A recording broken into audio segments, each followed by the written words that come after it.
ಜೈ ಹಿಂದ್ ಸ್ನೇಹಿತರೆ, ಇವತ್ತಿನ ವಿಡಿಯೋದಲ್ಲಿ ಮೇ 2024ರ most important current affairs chapter 3 ಮೂರನೇ ಭಾಗವನ್ನು ನೋಡ್ತಿದ್ದೀವಿ. ಇವತ್ತಿನ ವಿಡಿಯೋದಲ್ಲಿ ನಾವು 60ರಿಂದ 100ರವರೆಗಿನ most important current affairs 40 questions ಅನ್ನು ನೋಡ್ತೀವಿ. ಪ್ರತಿ ಪ್ರಶ್ನೆ ಕೂಡ ಇಂಪಾರ್ಟೆಂಟ್ ಆಗಿದೆ ಅಂತ ಹೇಳ್ತಾ ಇವತ್ತಿನ ಸೆಷನ್ ಸ್ಟಾರ್ಟ್ ಮಾಡೋಣ. ಮೊದಲ ಪ್ರಶ್ನೆ ಈ ರೀತಿ ಇದೆ: ಉತ್ತರಾಖಂಡ್ ಪೊಲೀಸ್ ಕೇದಾರನಾಥದಲ್ಲಿ ಲಾಂಚ್ ಮಾಡಿದಂತಹ ಆಪರೇಷನ್ ಯಾವುದು? ಸರಿಯಾದ ಉತ್ತರ operation Maryada. Option C is the right answer. ಉತ್ತರ ಪ್ರದೇಶದಲ್ಲಿ ಉತ್ತರಾಖಂಡ್ನಲ್ಲಿ ಉತ್ತರಾಖಂಡ್ ಪೊಲೀಸ್ ಆಪರೇಷನ್ ಮರ್ಯಾದಾ ಎನ್ನುವಂತಹ ಒಂದು ಆಪರೇಷನ್ ಲಾಂಚ್ ಮಾಡಿತು. Option C is the right answer. Staff selection commission ಇದರ ನೂತನ ಚೇರ್ಮನ್ ಆಗಿ ಆಯ್ಕೆಯಾದವರು ಯಾರು?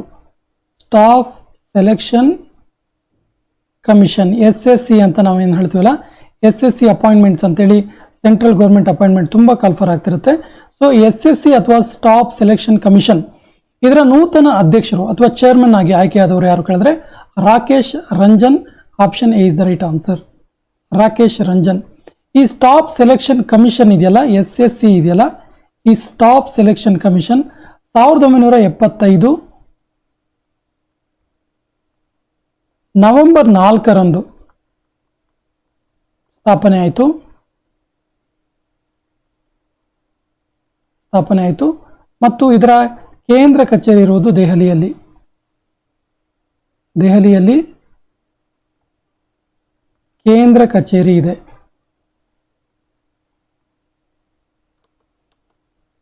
ಅಂತಾರಾಷ್ಟ್ರೀಯ Everest day, international Everest day ಅಥವಾ ಅಂತಾರಾಷ್ಟ್ರೀಯ ಎವರೆಸ್ಟ್ ದಿವಸ 2024 ಯಾವಾಗ ಆಚರಿಸಲಾಯಿತು? ಸರಿಯಾದ ಉತ್ತರ 29 May. Option D is the right answer. May 29. ನೋಡಿ, ಎವರೆಸ್ಟ್ ಬಗ್ಗೆ ಒಂದು ಇಂಪಾರ್ಟೆಂಟ್ ಕ್ವೆಶನ್ ಇದೆ. ಎವರೆಸ್ಟ್ ಅನ್ನು ಏರಿದ ಮೊದಲಿಗರು ಯಾರು ಅಂತೇಳಿ, ಎವರೆಸ್ಟ್ ಅನ್ನ ಕ್ಲೈಮ್ ಮಾಡಿದಂತಹ ಏರಿದ ಮೊದಲಿಗರು. ತುಂಬಾ ಸರಿ ಪ್ರಶ್ನೆ ಕೇಳಿದ್ದಾರೆ ಇದನ್ನ. ಮೌಂಟ್ ಎವರೆಸ್ಟ್ ಏರಿದಂತಹ ಮೊದಲಿಗರು ಯಾರು ಅಂತೇಳಿ ಎಡ್ಮಂಡ್ ಹಿಲರಿ ಮತ್ತು ತೇನ್ ಸಿಂಗ್.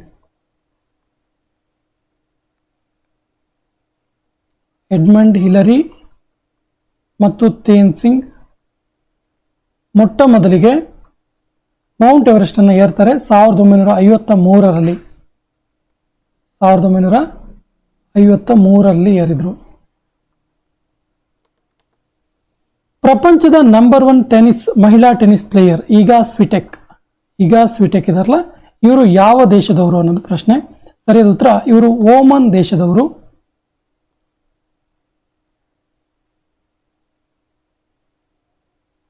ಇವರು ಪೋಲೆಂಡ್ ದೇಶದವರು. Option A is the right answer. Iga Swiatek ಇದಾರಲ್ಲ, ಈಗಾ ಸ್ವಿಟೆಕ್ ಇವರು ಪೋಲೆಂಡ್ ದೇಶದವರು. Option A is the right answer. ಹಿಂದೂ ಮಹಾಸಾಗರದಲ್ಲಿ ಉಂಟಾದ ರೆಮಲ್ ಎನ್ನುವಂಥ ಚಂಡಮಾರುತಕ್ಕೆ ಹೆಸರನ್ನ ನೀಡಿದವರು ಯಾರು? ಸೊ ನೋಡಿ, ಹೆಸರನ್ನ ನೀಡುವಂತಹ ಚಂಡಮಾರುತಕ್ಕೆ ಚಂಡಮಾರುತ ಅಥವಾ ಸೈಕ್ಲೋನ್ ಇದೆಯಲ್ಲ, ಈ ಸೈಕ್ಲೋನ್ ನೇಮಿಂಗ್ ಇದೆಯಲ್ಲ, ಹೆಸರಿಸುವುದು ಇದು ರೊಟೇಷನ್ ಪ್ರಕಾರ ಬರುವಂಥದ್ದು. ರೊಟೇಷನ್ ಪ್ರಕಾರವಾಗಿ ಈ ಹೆಸರಿಸುವಂತಹ ಕ್ರಿಯೆ ನೇಮಿಂಗ್ ಆಗುತ್ತೆ. ಸೊ ರೆಮಲ್ ಎನ್ನುವಂಥ ಚಂಡಮಾರುತಕ್ಕೆ ಹಿಂದೂ ಮಹಾಸಾಗರದಲ್ಲಿ ಉಂಟಾದಂಥ ಚಂಡಮಾರುತ, ಇದಕ್ಕೆ ಹೆಸರಿಸಿದ ದೇಶ ಯಾವುದು ಕೇಳಿದ್ದಾರೆ? ಸರಿಯಾದ ಉತ್ತರ ಇದಕ್ಕೆ Oman. Option C is the right answer. Oman ಇದು ಈ ವರ್ಷ ಹಿಂದೂ ಮಹಾಸಾಗರದಲ್ಲಿ ಎದ್ದಂತಹ ಮೊದಲ ಸೈಕ್ಲೋನ್. ಯಾವ ರಾಜ್ಯದಲ್ಲಿ ಗಂಗಾ ನದಿ ಡಾಲ್ಫಿನ್ಗಳ ಸಂಖ್ಯೆ ಅತ್ಯಂತ ಹೆಚ್ಚಾಗಿದೆ? ಸೊ ಈ ಗಂಗಾ ನದಿ ಡಾಲ್ಫಿನ್ ಇದೆಯಲ್ಲ, ಇದು ಭಾರತದ ರಾಷ್ಟ್ರೀಯ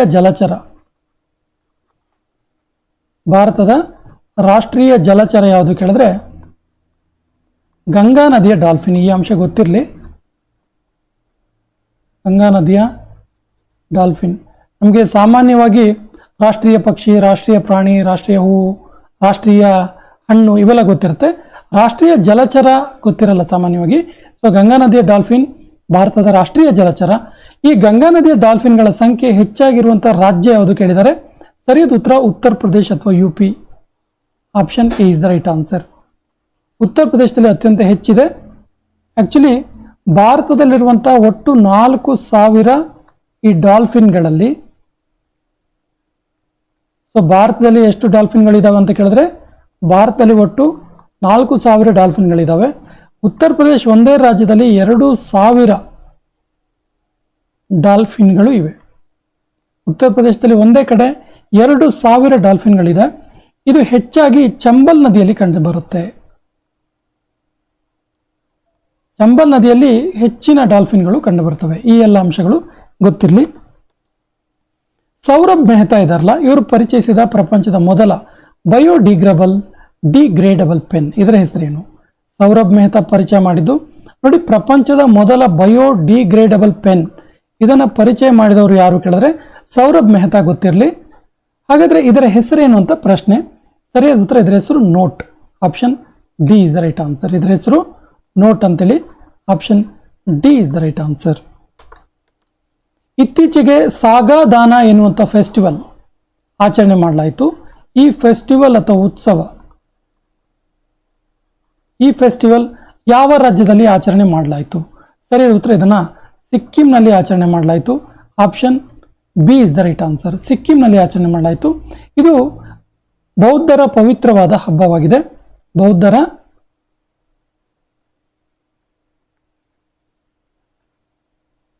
ಪವಿತ್ರವಾದ ಫೆಸ್ಟಿವಲ್ ಇದು. ಫೆಸ್ಟಿವಲ್ ಹೆಸರು ಸಾಗಾದಾವ. ಪ್ರದೀಪ್ ಕುಮಾರ್ ಸಿನ್ಹಾ ಇವರು ಯಾವ ಬ್ಯಾಂಕ್ನ ತಾತ್ಕಾಲಿಕ ಅಧ್ಯಕ್ಷರಾಗಿ ಆಯ್ಕೆಯಾದರು?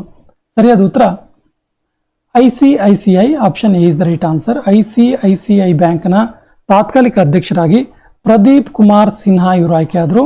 Option A is the right answer. ಈ ICICI ಇದೆಯಲ್ಲ, ಇದು ಆ್ಯಕ್ಚುಲಿ 1994ರಲ್ಲಿ 1994ರಲ್ಲಿ ಸ್ಥಾಪನೆ ಆಯಿತು. ಇದರ ಕೇಂದ್ರ ಕಚೇರಿ ಇರೋದು ಮುಂಬೈನಲ್ಲಿ. ಸ್ನೇಹಿತರೆ, ಅನೇಕ ಅಥವಾ ಬಹುತೇಕ ಬ್ಯಾಂಕ್ಗಳ ಕೇಂದ್ರ ಕಚೇರಿ ಮುಂಬೈನಲ್ಲೇ ಇದೆ. ಬಹುತೇಕ ಬ್ಯಾಂಕ್ಗಳದ್ದು ಈ ಅಂಶ ಒಂದು ಗೊತ್ತಿರಲಿ ನಿಮಗೆ. ಇನ್ನು ನೆಕ್ಸ್ಟ್ ಕ್ವಶನ್ ಹೋಗೋಣ. ವಿಶ್ವ ಹಸಿವು ದಿನ, ವರ್ಲ್ಡ್ ಹಂಗರ್ ಡೇ, ಇದನ್ನು ಯಾವಾಗ ಆಚರಿಸಲಾಯಿತು? ಸರಿಯಾದ ಉತ್ತರ 28 May. Option A is the right answer. ನೋಡಿ, ಇದು ಹಸಿವಿನ ಬಗ್ಗೆ ಅವೇರ್ನೆಸ್ ಉಂಟು ಮಾಡುವಂಥ ಒಂದು ದಿನಾಚರಣೆ. ಇದು ಮೇ 28ರಂದು ಆಚರಣೆ ಮಾಡಲಾಯಿತು. ಪ್ರಪಂಚದಲ್ಲಿ ಒಟ್ಟು ಈ ಪುವರ್ ಪೀಪಲ್ ಅಥವಾ ಹಂಗ್ರಿಯಿಂದ ಬಳಲ್ತಿರುವಂಥ ಜನರು ಎಷ್ಟು ಕೇಳಿದ್ರೆ 820 ಮಿಲಿಯನ್ಗೂ ಹೆಚ್ಚು. 820 ಮಿಲಿಯನ್ಗೂ ಹೆಚ್ಚು ಜನರಿಗೆ ಪ್ರಪಂಚದಲ್ಲಿ ಮೂಲಭೂತವಾಗಿ ಸಿಗುವಂಥ ಆಹಾರ ಕೂಡ ಸಿಗೋದಿಲ್ಲ. ಮಹೇಂದ್ರ ಸಿಂಗ್ ಧೋನಿ ಅವರು ಇತ್ತೀಚೆಗೆ ಸಿಟ್ರಾನ್ ಕಾರಿನ ಬ್ರಾಂಡ್ ಅಂಬಾಸಿಡರ್ ಆಗಿ ಆಯ್ಕೆಯಾದರು. ಸಿಟ್ರಾನ್ ಎನ್ನುವಂಥ ಕಾರು, ಈ ಕಾರ್ ಕಂಪನಿ ಯಾವ ದೇಶದ್ದು ಅಂತ ಕೇಳಿದ್ದಾರೆ. ಸರಿಯಾದ ಉತ್ತರ ಇದಕ್ಕೆ ಇದು ಫ್ರಾನ್ಸ್ ದೇಶದ್ದು. Option A is the right answer. ಇದು ಫ್ರಾನ್ಸ್ ದೇಶದ್ದು. ಈ ಕೆಳಗಿನ ಯಾರನ್ನ 2024ರ T20 ವರ್ಲ್ಡ್ ವಿಶ್ವಕಪ್ನ ಬ್ರ್ಯಾಂಡ್ ಅಂಬಾಸಿಡರ್ ಆಗಿ ಆಯ್ಕೆ ಮಾಡಲಾಗಿತ್ತು? ಸರಿಯಾದ ಉತ್ತರ ಶಹೀದ್ ಅಫ್ರಿದಿ. ಶಹೀದ್ ಅಫ್ರಿದಿ ಅವರು ಪಾಕಿಸ್ತಾನದ ಮಾಜಿ ಕ್ರಿಕೆಟ್ ಪಟು. ಮೊಟ್ಟ ಮೊದಲಿಗೆ CAA ಪ್ರಮಾಣ ಪತ್ರಗಳನ್ನು ಎಷ್ಟು ಜನರಿಗೆ ನೀಡಲಾಯಿತು? ಸರಿಯಾದ ಉತ್ತರ 14 ಜನರಿಗೆ ನೀಡಲಾಯಿತು. Option B is the right answer. ಇತ್ತೀಚೆಗೆ ನಿಧನರಾದ ಕಮಲಾ ಬೇನಿವಾಲಾ ಕೆಳಗಿನ ಯಾವ ಕ್ಷೇತ್ರಕ್ಕೆ ಸಂಬಂಧಪಟ್ಟಿದ್ದಾರೆ ಇವರು? ಸರಿಯಾದ ಉತ್ತರ ಇವರು ರಾಜಕೀಯ ಕ್ಷೇತ್ರಕ್ಕೆ ಸಂಬಂಧಪಟ್ಟಿದ್ದಾರೆ. Kamala Beniwal. Option B is the right answer. Supreme ಕೋರ್ಟ್ನ ಬಾರ್ ಅಸೋಸಿಯೇಷನ್ ಇದರ ಅಧ್ಯಕ್ಷರಾಗಿ ಆಯ್ಕೆಯಾದವರು ಯಾರು? ಬಾರ್ ಅಸೋಸಿಯೇಷನ್, ಸೊ ಇದರ ಅಧ್ಯಕ್ಷರಾಗಿ ಆಯ್ಕೆಯಾದವರು Kapil Sibal. Option D is the right answer. ಇತ್ತೀಚೆಗೆ ಸುದ್ದಿಯಲ್ಲಿದ್ದ ಅನಿಮೇಶ್ ಕುಜೂರು ಇವರು ಕೆಳಗಿನ ಯಾವ ಕ್ರೀಡೆಗೆ ಸಂಬಂಧಪಟ್ಟಿದ್ದಾರೆ? ಸರಿಯಾದ ಉತ್ತರ ಇವರು ಸ್ಪಿಂಟರ್, ಉಶು ಅಂತಿದೆ ಆಕ್ಚುಲಿ, ಸ್ಪಿಂಟರ್. ಇವರು ಸ್ಪಿಂಟರ್ ಅಂದ್ರೆ ವೇಗದ ಓಟಗಾರ, ವೇಗದ ಓಟವನ್ನು ಓಡುವಂಥವ್ರಿಗೆ ಸ್ಪಿಂಟರ್ ಅಂತೇಳಿ ಕರಿತೀವಿ. ಸೊ ಇವರು ಸ್ಪಿಂಟರ್. ಇವರು ಯಾಕೆ ಸುದ್ದಿಯಲ್ಲಿದ್ರು ಕೇಳಿದ್ರೆ, ಇವರು ಫೆಡರೇಷನ್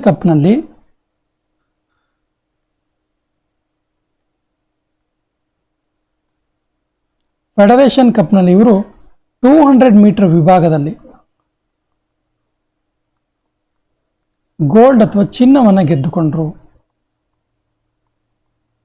ಹಾಗಾಗಿ ಇವರು ಇತ್ತೀಚೆಗೆ ಸುದ್ದಿಯಲ್ಲಿ ಇದ್ರು. ಯಾವುದರಲ್ಲಿ? ಸ್ಪ್ರಿಂಟರ್, ವೇಗದ ಓಟದಲ್ಲಿ.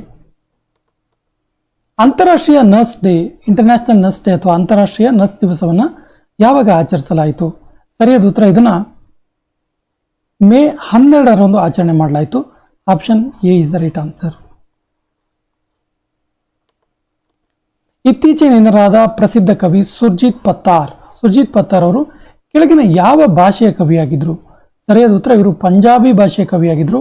Option A is the right answer. IFFCO ಸಂಸ್ಥೆಯ ನೂತನ ಡೈರೆಕ್ಟರ್ ಆಗಿ ಆಯ್ಕೆಯಾದವರು ಯಾರು? ಇಫ್ಕೋ ಸಂಸ್ಥೆ, ಇಫ್ಕೋ ಸಂಸ್ಥೆಯ ನೂತನ ಡೈರೆಕ್ಟರ್ ಆಗಿ ಆಯ್ಕೆಯಾದವರು ಯಾರು? ಸರಿಯಾದ ಉತ್ತರ Vivek Bipin Dada Kolhe. Option C is the right answer. Vivek Bipin Dada Kolhe. ಈ ಇಫ್ಕೋ ಸಂಸ್ಥೆ ಇದೆಯಲ್ಲ, ಇದು 1967 ನವೆಂಬರ್ 3ರಂದು ಸ್ಥಾಪನೆ ಆಯಿತು. ಇಫ್ಕೋ ಸಂಸ್ಥೆ 1967 ನವೆಂಬರ್ 3ರಂದು ಸ್ಥಾಪನೆ ಆಯಿತು. ಇಫ್ಕೋ ಸಂಸ್ಥೆಯ ಸಿಇಒ,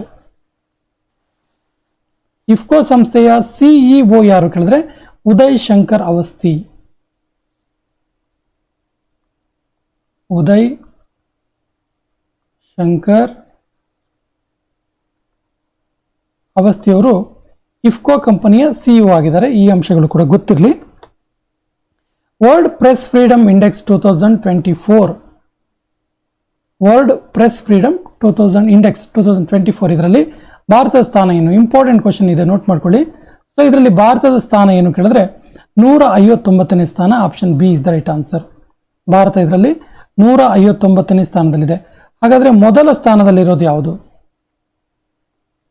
ವರ್ಲ್ಡ್ ಪ್ರೆಸ್ ಫ್ರೀಡಮ್ ಅಂದ್ರೆ ಅತಿ ಹೆಚ್ಚು ಪ್ರೆಸ್ ಪತ್ರಿಕೋದ್ಯಮಕ್ಕೆ ಸ್ವಾತಂತ್ರ್ಯವನ್ನು ನೀಡುವಂಥ ದೇಶ ಯಾವುದು ಅಂತೇಳಿ ಈ ರೀತಿ ಕೂಡ ಕೇಳ್ಬೋದು. ಸೊ ವರ್ಲ್ಡ್ ಪ್ರೆಸ್ ಫ್ರೀಡಮ್ ಇಂಡೆಕ್ಸ್ನಲ್ಲಿ ಫಸ್ಟ್ ಪ್ಲೇಸಲ್ಲಿರುವಂಥ ದೇಶ ನಾರ್ವೆ. ಹಾಗೆಯೇ ದ್ವಿತೀಯ ಸೆಕೆಂಡ್ ಪ್ಲೇಸಲ್ಲಿರೋದು ಡೆನ್ಮಾರ್ಕ್. ಹಾಗಾದ್ರೆ ಕೊನೆಯ ಪ್ಲೇಸಲ್ಲಿರೋದು ಯಾವುದು? ಲಾಸ್ಟ್ ಅಂದ್ರೆ ಏನೇನು ಪತ್ರಿಕಾ ಸ್ವಾತಂತ್ರ್ಯ ಇಲ್ಲ ಅನ್ನುವ ಅರ್ಥ. So Eritrea. ಇಂಪಾರ್ಟೆಂಟ್ ಇದೆ ಅಂಶಗಳು, ನೋಟ್ ಮಾಡ್ಕೊಳ್ಳಿ. World press freedom index 2024 first ಪ್ಲೇಸಲ್ಲಿರೋದು Norway, second Denmark, last Eritrea country. Bharat 159ನೇ ಪ್ಲೇಸಲ್ಲಿದೆ. ಹಾಗಾದರೆ ಇದನ್ನ ರಿಪೋರ್ಟ್ ಮಾಡುವಂಥದ್ದು, ಈ ಇಂಡೆಕ್ಸನ್ನು ಮಾಡುವಂಥದ್ದು, ಸೂಚಿಯನ್ನು ರಿಪೋರ್ಟ್ ರೆಡಿ ಮಾಡೋದು ಯಾವುದು ಕೇಳಿದ್ರೆ ರಿಪೋರ್ಟ್ ವಿತೌಟ್ ಬಾರ್ಡರ್ಸ್ ಅಂತೆ. ಹೆಸರು ವಿತೌಟ್ ಬಾರ್ಡರ್ಸ್ ಎನ್ನುವಂಥ ಸಂಸ್ಥೆ.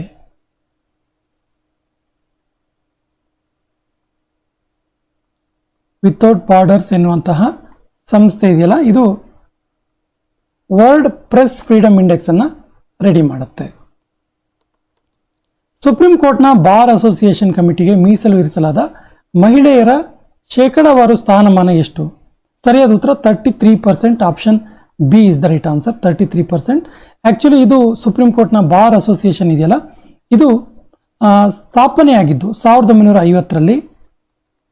1950 ಜನವರಿ 28ರಂದು ಸುಪ್ರೀಂ ಕೋರ್ಟ್ನ ಬಾರ್ ಅಸೋಸಿಯೇಷನ್ ಸ್ಥಾಪನೆ ಆಯಿತು. ಸುಪ್ರೀಂ ಕೋರ್ಟ್ ಬಗ್ಗೆ ಪದೇ ಪದೇ ಕೇಳಿರುವ ಒಂದು ಅಂಶ ಇದೆ. ಸುಪ್ರೀಂ ಕೋರ್ಟ್ನ ಮೊದಲ ಮುಖ್ಯ ನ್ಯಾಯಮೂರ್ತಿ,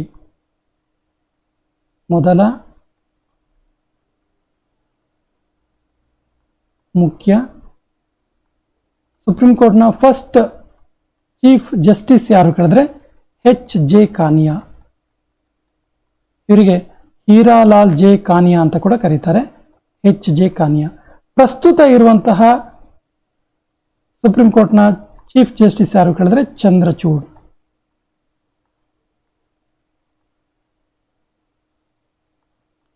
ಅವರು ಪ್ರಸ್ತುತ.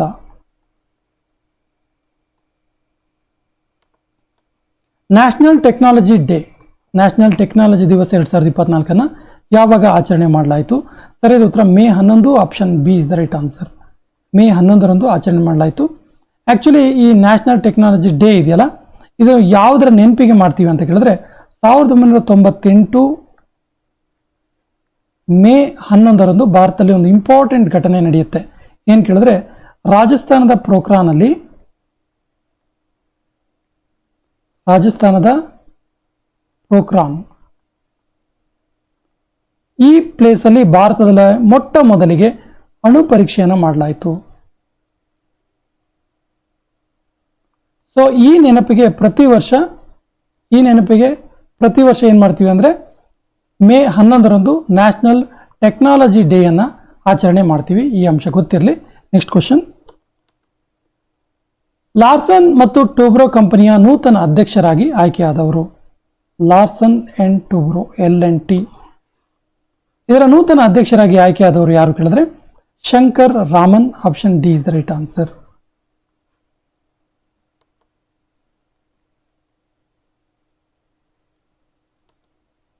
ಯಾವ ಕಂಪನಿಯು ಪ್ರಪಂಚದ ಮೊದಲ CNG motor cycle, world first CNG motor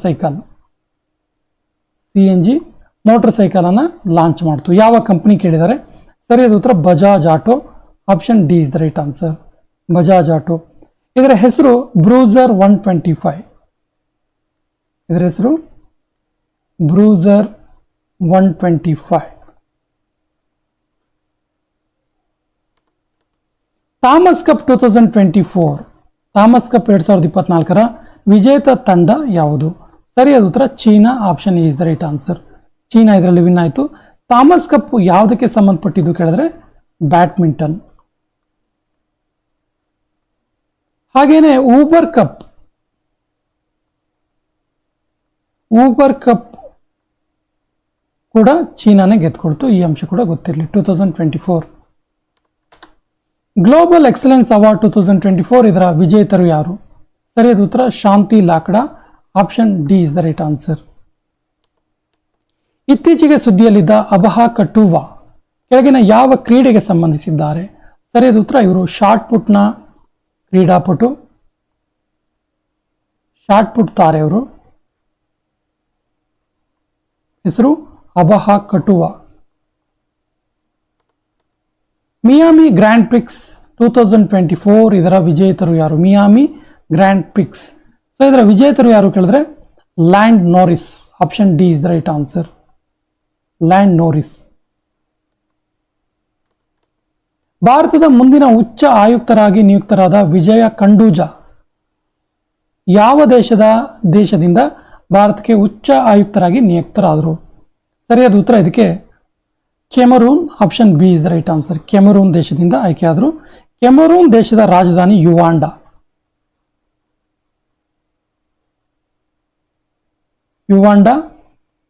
ರಾಜಧಾನಿ, ದೇಶಗಳ ರಾಜಧಾನಿ ತುಂಬಾ ಇಂಪಾರ್ಟೆಂಟ್ ಆಗುತ್ತೆ.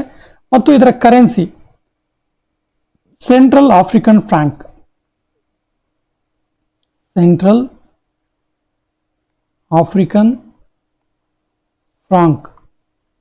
ಆಫ್ರಿಕನ್ ಫ್ರಾಂಕ್ ಇದೆಯಲ್ಲ, ಇದರ ಕರೆನ್ಸಿ ಆಗಿದೆ.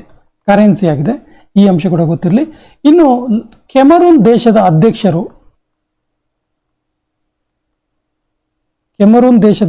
ಯಾರು ಕೇಳಿದ್ರೆ ಪೌಲ್ ಬಿಯಾ.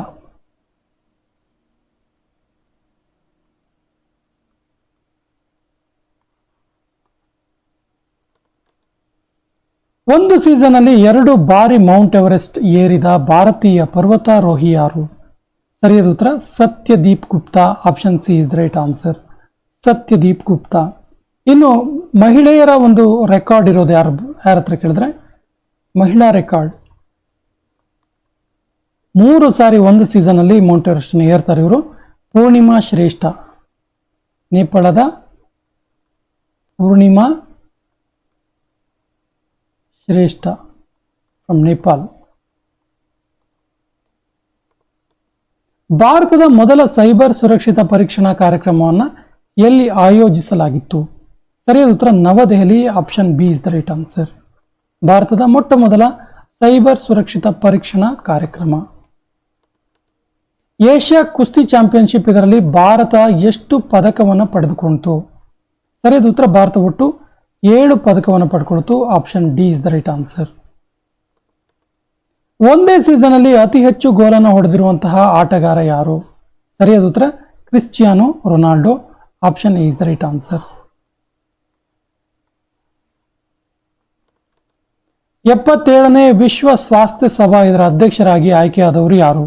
ಸರಿಯಾದ ಉತ್ತರ Apurva Chandra. Option B is the right answer. ಇವರು 77ನೇ ವಿಶ್ವ ಸ್ವಾಸ್ಥ್ಯ ಸಭಾ ಇದರ ಅಧ್ಯಕ್ಷರಾಗಿ ಆಯ್ಕೆಯಾದರು. ಇತ್ತೀಚೆಗೆ ಭಾರತವು ಯಾವ ದೇಶಕ್ಕೆ $1 ಮಿಲಿಯನ್ ಸಹಾಯ ಹಸ್ತವನ್ನು ನೀಡಿದೆ? ಸರಿಯಾದ ಉತ್ತರ Papua New Guinea. Option A is the right answer. Gaurav Banerjee ಅವರು ಭಾರತದ ಯಾವ ಕಂಪನಿಯ ನೂತನ ಸಿಇಒ ಆಗಿ ಆಯ್ಕೆಯಾದರು? ಗೌರವ್ ಬ್ಯಾನರ್ಜಿ. ಸರಿಯಾದ ಉತ್ತರ ಸೋನಿ ಕಂಪನಿಗೆ ನೂತನ ಸಿಇಒ ಆಗಿ ಆಯ್ಕೆಯಾದರು ಇವರು. ಸೋನಿ ಕಂಪನಿಗೆ. ಹಿಂದಿ ಪತ್ರಿಕಾ ದಿವಸ್ ಅನ್ನ ಯಾವಾಗ ಆಚರಿಸಲಾಯಿತು? ಸರಿಯಾದ ಉತ್ತರ May 30. Option B is the right answer. ಇತ್ತೀಚೆಗೆ ಭಾರತದ ಆಂಟಿ ರೇಡಿಯೇಷನ್ ಎನ್ನುವಂತಹ ರುದ್ರಂ ಎನ್ನುವಂತಹ ಆಂಟಿ ರೇಡಿಯೇಷನ್ ಮಿಸೈಲ್ ಎಲ್ಲಿ ಪರೀಕ್ಷಣೆ ಮಾಡಲಾಯಿತು? ಸರಿಯಾದ ಉತ್ತರ ಒಡಿಸ್ಸಾದಲ್ಲಿ. Option D C is the right answer. ಪ್ರಸ್ತುತ ಕೊಲಂಬೋ ಪ್ರೊಸೆಸ್ ಇದರ ಅಧ್ಯಕ್ಷರಾಗಿ ಆಯ್ಕೆಯಾದ ದೇಶ ಯಾವುದು? ಕೊಲಂಬೋ ಪ್ರೊಸೆಸ್. ಸರಿಯಾದ ಉತ್ತರ Bharat. Option C is the right answer. May 30ರಂದು ಯಾವ ರಾಜ್ಯ ತನ್ನ ಸ್ಥಾಪನಾ ದಿನಾಚರಣೆಯನ್ನು ಆಚರಿಸಿಕೊಂಡಿತು? ಸರಿಯಾದ ಉತ್ತರ Goa. Option A is the right answer. ಕೊನೆಯ ಪ್ರಶ್ನೆ ಈ ರೀತಿ ಇದೆ. ಮೇ 28, 2024ರಂದು ಯಾವ ದೇಶವು ತನ್ನ ಗಣತಂತ್ರ ದಿನಾಚರಣೆಯನ್ನು ಆಚರಿಸಿಕೊಂಡಿತು? ಆಪ್ಷನ್ಸ್ ಈ ರೀತಿ ಇದೆ. ಶ್ರೀಲಂಕಾ, ನೇಪಾಳ, ಸಿಂಗಾಪುರ, ಪಾಕಿಸ್ತಾನ. ಸರಿಯಾದ ಉತ್ತರವನ್ನು ಕಮೆಂಟ್ ಬಾಕ್ಸಲ್ಲಿ ಕಮೆಂಟ್ ಮಾಡಿ ಮತ್ತು ನಮ್ಮ ಚಾನಲ್ ಫಸ್ಟ್ ಟೈಮ್ ನೋಡ್ತಾ ಇದ್ರೆ ಸಬ್ಸ್ಕ್ರೈಬ್ ಆಗಿ ಅಂತ ಹೇಳ್ತಾ ಇವತ್ತಿನ ಸೆಷನ್ ಕಂಪ್ಲೀಟ್ ಮಾಡ್ತಾ ಇದ್ದೀವಿ. ಜೈ ಹಿಂದ್.